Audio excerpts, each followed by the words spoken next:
시청자 여러분 안녕하십니까? 생활뉴스 부산진입니다. 동해남부선 복선 전철 사업 동해선 부전 일광 1단계 구간으로 지난해 12월 30일 개통됐습니다. 개통되기까지 무려 13년의 시간이 소요될 정도로 예산 확보와 선로 설치 등의 어려움을 많이 겪었는데요. 시민들의 품으로 돌아온 동해선을 김현정 기자가 직접 타고 다양한 목소리를 들어봤습니다. 네, 저는 지금 동해선 부전 일광 복선 전철이 시작되는 바로 부전역에 나와 있습니다. 바로 12월 30일부터 본격적인 운행에 돌입하면서 부산에서도 광역전철 시대가 시작됐습니다. 저도 직접 열차를 타고 열차에 대한 다양한 이야기 들어보도록 하겠습니다. 네, 바로 이 동해선 부전 일광 복선 전철 제가 드디어 탑승을 했습니다. 이 스탑워치로 과연 일광역까지 얼마의 시간이 걸리는지 직접 확인해 보도록 하겠습니다. 열차 출발합니다. 이번에 개통한 부전 일광 구간 동해선 1단계 사업은 지난 2003년 6월 착공돼 총 1조 3,900억 원의 사업비가 투입됐습니다. 부전역에서 일광역까지 14개 역은 거제 해맞이역과 교대역을 거쳐 백스코, 신해운대, 송정역을 지나 기장 일광역까지 도착하는 28.5km 구간입니다. 그중 도시철도 환승이 가능한 곳은 1호선의 교대역, 2호선의 백스코역, 3호선의 거제역으로 3곳입니다. 기본 요금은 1,200원으로 기존 도시철도와 같고 환승 할인도 적용됩니다. 동해선은 부산 도심을 가로지르며 사실상 도시철도 5호선 역할을 하게 되다 보니 이 구간 출퇴근 시민들은 동해선 개통에 환영하고 있습니다. 원래 안락동 앞에 있는 100번 버스 타고 한 40분간 시간 동안 왔다 갔다 해가지고 맨날 그 자리도 없고 있었는데 타니까 여기 저렴하고 시간도 빠르고 앉아서 갈 수 있으니까 많이 편한 것 같아요. 같이 출퇴근하는 사람들한테 되게 좋은 것 같아요, 이게. 무궁화 타고 다녔는데 무궁화 2,600원이었는데 이거는 이제 환승도 되고 1,200원 그 정도라서 좀 싼 것 같고 또 차도 새 거라서 좋고 그런 것 같아요. 이제 좀 싸고 빠르게 갈 수 있어서 좋은 것 같아요. 코레일에서는 동해선 개통에 맞춰 새로운 각오로 직원 교육 및 인프라 확충을 위해 노력하고 있습니다. 특히 신해운대역의 경우 기존 해운대역에서 이름을 바꾸는 등 변화를 꾀하고 있습니다. 지금 서울 쪽, 경기도 저쪽에서는 지금 광역전철이 굉장히 보편화돼 있어가지고, 근데 부산 쪽에는 이제 광역전철이 처음 도입되다 보니까 전부 설렘도 있고, 예전에는 해운대 하면 전국에서 그냥 관광 목적으로 많이 왔는데 이제는 이제 광역전철이 단임으로 해가서 부산 시내 이제 국철과 연계가 돼가지고 이제 관광이 될 수 있도록 될 수도 있고요. 전부 출퇴근 때문에 시간이 촉박하다 보니까 편리할 수 있도록 연계나 또 도중에서 환승할 수 있도록 편리하게 할 수 있도록 이런 서비스를 많이 중점을 둬야 될 것 같습니다. 또한 기관사들도 부산 지역 첫 광역전철 운행에 사명감을 가지고 안전 운행을 다짐하고 있습니다. 부전 해운대 간에 교통난이 해소될 것 같고 동부상권 관광벨트에 상당히 도움이 될 것 같습니다. 예, 그럼으로써 기관사들은 안전운행에 최선을 다하겠습니다. 하지만 풀어야 할 숙제도 남았습니다. 15분 간격의 출퇴근 시간을 제외하면 40분으로 늘어지는 배차 시간과 대중교통의 연계 등이 수반돼야 한다는 목소리가 높습니다.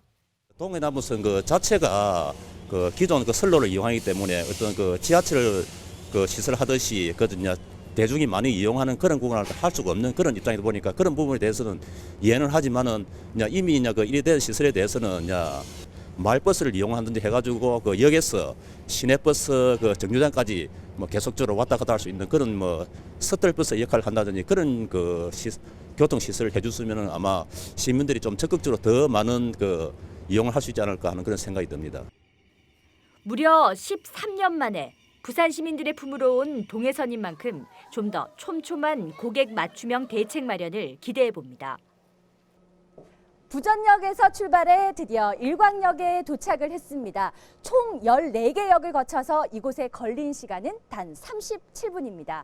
부산에서도 우리나라 최초의 비수도권 광역 전철 시대가 시작됐습니다. 제가 서 있는 바로 이곳 일광역에서부터 울산 태화강역까지 2단계 사업은 오는 2018년 개통될 예정이라고 합니다.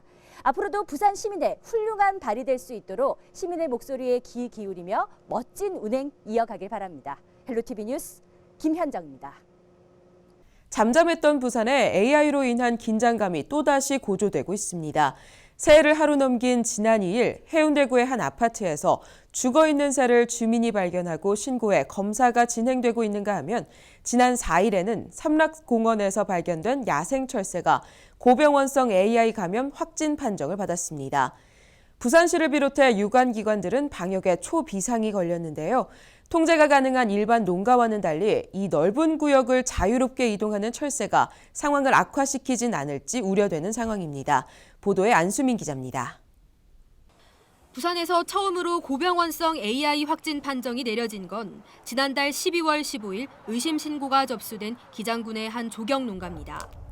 다행히 추가적인 피해가 확산되지 않았고 의심 신고도 줄면서 AI가 소강 상태를 보이는 듯 했습니다. 하지만 지난 26일 사구 울숙도의 철새 분변에서 AI 양성 반응이 나타난 데 이어 지난 4일에는 사상구 삼락생태공원에서 발견된 야생철새 쇠기러기 폐사체 검사에서도 고병원성 AI 확진 판정이 내려졌습니다. AI 확산의 주범으로 꼽히는 철새들의 집결지, 낙동강 하구 철새 도래지가 뚫린 겁니다. 지난달 기준 3만 7천 마리가량의 철새가 연간 20만여 마리의 조류가 서식하는 이곳 낙동강 철새 도래지는 이동하는 새들을 인위적으로 통제하기가 어렵다는 점에서 우려가 더욱 큽니다. 특히 인근 15km 반경 내에 닭과 오리 등을 전문적으로 사육하는 강서구의 양계 농가들도 모여 있어 AI가 확산될 경우 피해가 더 커질 위험도 있습니다. 부산시와 해당 지자체 등은 폐사체가 발견된 삼락공원 수관교 일대 반경 3km와 주차장 2곳을 폐쇄해 진출입로를 출입 통제하는 한편 삼락공원에서 반경 10km 이내에 있는 37개 농가에 대해서는 이동 제한 조치를 취하고 있습니다. 사라질 듯 사라지지 않으며 50여일가량 AI 사태가 지속되고 있는 가운데 추가적인 피해 없이 설 명절 전까지 상황이 완전히 종료될 수 있을지 관심이 모아지고 있습니다. 헬로티비 뉴스 안수민입니다. 계속해서 사진으로 보는 부산진구 소식입니다. 부산진구는 작은음악회와 구정 성과보고 등의 순으로 2016 부산진구 종무식을 열었습니다. 부산진구는 2017년 새해를 맞아 AI로 고통받는 농가 지원을 위해 삼계탕 소비운동을 펼쳐 전 간부 공무원과 함께 삼계탕을 먹으며 신년 할애식을 개최했습니다.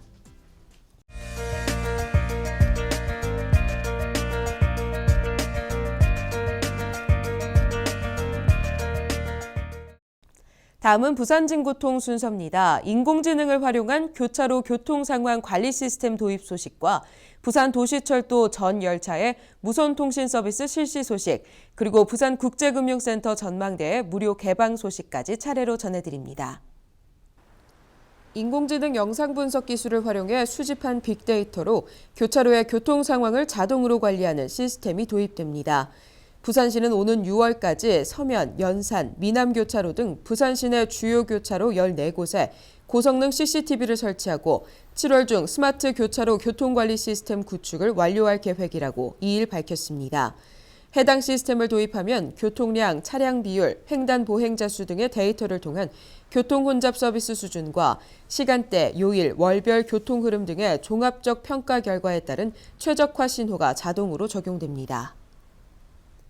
부산교통공사가 LG U+와 함께 부산도시철도 전 열차에서 무선통신 서비스를 실시합니다. 부산교통공사와 LG U+는 LTE를 기반으로 하는 와이파이 서비스를 제공하기 위해 지난해 11월부터 역사와 터널 구간에 중계기를 설치해왔으며 1호선은 12월 30일부터 서비스를 진행 중이고 나머지 2, 3, 4호선은 이달 말 서비스를 할 예정입니다. 한편 도시철도 열차 무선통신 서비스는 지난 2012년부터 SKT와 KT가 서비스를 시작한 데 이어 이번 LG U+의 서비스 제공으로 모든 도시철도에서 이동통신 3사의 와이파이 서비스를 받을 수 있게 됐습니다.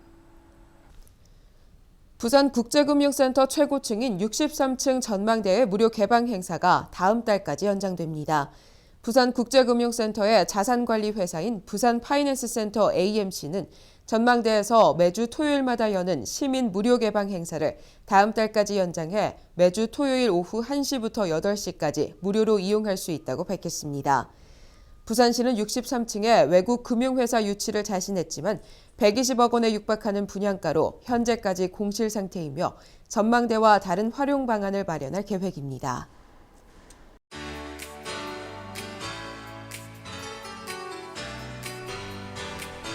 국립부산국악원이 새해 첫 기획공연 새해 굿 시리즈를 공연합니다.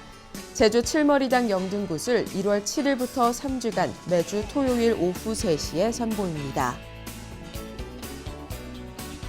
2017년 새해 시작을 국악과 함께 뜨겁게 놀아보세를 주제로 핫유가 진행됩니다.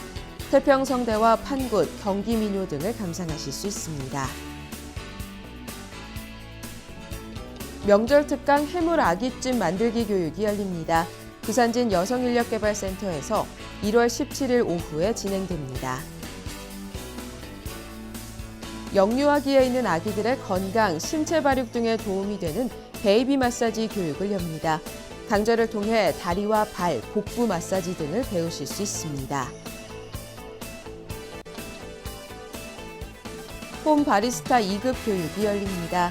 2월 3일까지 모집하며 2월 13일에 개강합니다. 아동 미술 실기 지도사 교육을 실시합니다. 2월 24일부터 4월 28일까지 부산진 여성인력개발센터에서 배우실 수 있습니다. 꽃집 창업반 교육이 열립니다. 프렌치 스타일의 꽃집 창업반 과정으로 진행됩니다.